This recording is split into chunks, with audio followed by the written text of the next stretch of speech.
ఇది after lunch తర్వాత slab పోయడం అయితే మొత్తం కంప్లీట్ అయిన తర్వాత ఒక గొర్రెని బలిస్తామని చెప్పాను కదా! సో, అప్పుడు ఒక కొబ్బరికాయనైతే మళ్ళీ తమ్ముడే కొట్టేసిండు.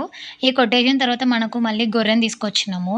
పొద్దున్న గొర్రెనే తీసుకొచ్చి దానికి కొంచెం కల్లు సుక్క, మందు సుక్క పోసేసి ఇప్పుడు దాన్ని బలిస్తారనమాట. బలిచ్చేసి గుడాలు ప్లస్ బ్లడ్ ఉంటది కదా! మటన్‌కి సంబంధించిన బ్లడ్ అంతా కూడా స్లాబ్ మీద, మెట్ల మీద ఆ దిష్టి, నరదిష్టి అంతా పోయేటట్టు చల్లుతారన్నమాట. So, అదిదా process.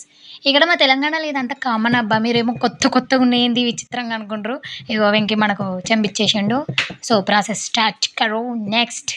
ఏం చేస్తార్రా వీళ్ళు ఇంకా పోయట్లా? నీ యమ్మ ఏంది? ఓహ్! అదేదో జడ తీయాలి కావచ్చు. ఓకే. అదయిపోయిన తర్వాత నెక్స్ట్ డే మార్నింగ్ మనం మన స్లాబ్ అయితే ఎక్కి చూస్తే చూడుర్రి విజువల్ ఎట్లుందంటే నీ యమ్మ కిర్రాకుందబ్బా! మా ఊర్లో మా ఇంటి సైడ్ మాదే ఫస్ట్ స్లాబ్ అన్నమాట. ఎక్కి చూస్తే మొత్తం ఊరంతా పచ్చగా నిండిపోయింది. అన్ని రేకులిల్లులే ఉన్నాయి చూడుర్రి మొత్తానికి. మా ఇల్లు ఎక్కి చూస్తే మొత్తం మెయిన్ రోడ్, గీన్ రోడ్, చెట్లు, చేమలు భలే థ్రిల్‌గా అనిపిస్తున్నాయి. ఫస్ట్ టైమ్ కదా! మస్తు అనిపిస్తాంది నాకైతే. ఐ యామ్ సో ఎక్సైటెడ్ అబ్బా! నా స్లాబ్ మీద నేను ఎక్కినా అంటే.